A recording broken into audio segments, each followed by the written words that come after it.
So I guys, I hope ನೀವೆಲ್ಲ ಚೆನ್ನಾಗಿದ್ದೀರಾ ಅಂತ ಅನ್ಕೊಂಡಿದ್ದೀನಿ. ಒನ್ ಸೆಕೆಂಡ್ ವೆಲ್ಕಮ್ ಬ್ಯಾಕ್ ಅಂತ ಹೇಳ್ತಾ ವಿಡಿಯೋ ಆದರೆ ಸ್ಟಾರ್ಟ್ ಮಾಡೋಣ. ಇನ್ನು ಬಿಗ್ ಬಾಸ್ ಒಂದು ಫಿನಾಲೆಗೆ ಹೋಗಲು ಬೆಂಕಿ ಟಾಸ್ಕ್ ಕೊಟ್ಟಿದ್ದಾರೆ ಅಂತಲೇ ಹೇಳ್ಬೋದು ಸ್ಪರ್ಧಿಗಳಿಗೆ. ಇದರಲ್ಲಿ ಬಂದ್ಬಿಟ್ಟು ಗೌತಮಿ, ಉಗ್ರಂ ಮಂಜು ಅವರು ಒಂದು ತಂಡದಿಂದ ಬಂದರೆ ಇನ್ನೊಂದು ತಂಡದಿಂದ ಮೋಕ್ಷಿತಾ, ಭವ್ಯ ಅವರು ಬಂದಿದ್ದಾರೆ ಅಂತಲೇ ಹೇಳ್ಬೋದು. ಇನ್ನು ಈ ಟಾಸ್ಕ್ ಏನಂತಂದರೆ, ಇಲ್ಲಿ 2 ಪೆಟ್ಟಿಗೆಗಳು ಕಾಣ್ತಿದೆಯಲ್ಲ, ಆ ಪೆಟ್ಟಿಗೆಗಳಿಗೆ ನೀರಾದರೆ ತುಂಬುತ್ತೆ. ಇದರಲ್ಲಿ ಬಂದ್ಬಿಟ್ಟು ಒಂದು ಪೆಟ್ಟಿಗೆಯಲ್ಲಿ ಮೋಕ್ಷಿತ, ಇನ್ನೊಂದು ಪೆಟ್ಟಿಗೆಯಲ್ಲಿ ಬಂದ್ಬಿಟ್ಟು ಉಗ್ರಂ ಮಂಜು ಅವರು ಮಲಗಬೇಕಂತಲೇ ಹೇಳ್ಬೋದು. ಆವಾಗ ಈ ಪೆಟ್ಟಿಗೆಯಲ್ಲಿ ನೀರಾದರೆ ತುಂಬುತ್ತೆ. ಈ ನೀರು ತುಂಬಿದಾಗ ಇನ್ನೊಬ್ಬ ಸ್ಪರ್ಧಿ ಇರ್ತಾರಲ್ಲ, ಇವ್ರು ಮೋಕ್ಷಿತ ಕಡೆಯಿಂದ ಭವ್ಯ ಅವರು ಈ ಪೆಟ್ಟಿಗೆಯಿಂದ ನೀರು ತೊಗೊಂಡೋಗಿ ಈ ಡ್ರಮ್ಗೆ ಆದರೆ ಹಾಕಬೇಕು. ಇವರು ಉಗ್ರಂ ಮಂಜು ಅವರ ನೀರನ್ನು ತಗೊಂಡೋಗಿ ಇವ್ರು ಗೌತಮಿ ಅವರಾದರೆ ಡ್ರಮ್ಗೆ ಹಾಕಬೇಕು.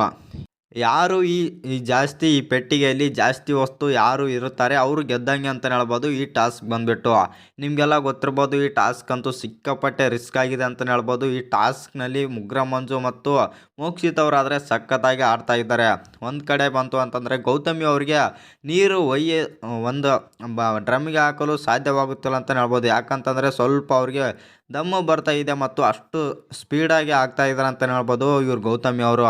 ಆನಂತರ ನೆಕ್ಸ್ಟ್ ಬಂತು ಅಂತಂದರೆ ಭವ್ಯ ಅವರು ಕೂಡ ಮೋಕ್ಷಿತ್ ಅವ್ರ ನೀರನ್ನಾದರೆ ಅದೇ ಥರನೇ ಆಗ್ತಾ ಇದ್ದಾರೆ. ಒಟ್ಟಿನಲ್ಲಿ ಈ ಟಾಸ್ಕ್ ಅಂತೂ ಸಿಕ್ಕಾಪಟ್ಟೆ ರಿಸ್ಕ್ ಇದೆ ಮತ್ತು ಬೆಂಕಿ ಟಾಸ್ಕ್ ಕೊಟ್ಟಿದ್ದಾರೆ ಅಂತಲೇ ಹೇಳ್ಬೋದು ಬಿಗ್ ಬಾಸ್. ಈಗಾಗಲೇ 3 ಸ್ಪರ್ಧಿಗಳಾದರೆ ಫಿನಾಲೆ ಟಾಸ್ಕ್ ಆದರೆ ಸೆಲೆಕ್ಟ್ ಆಗಿದ್ದಾರೆ.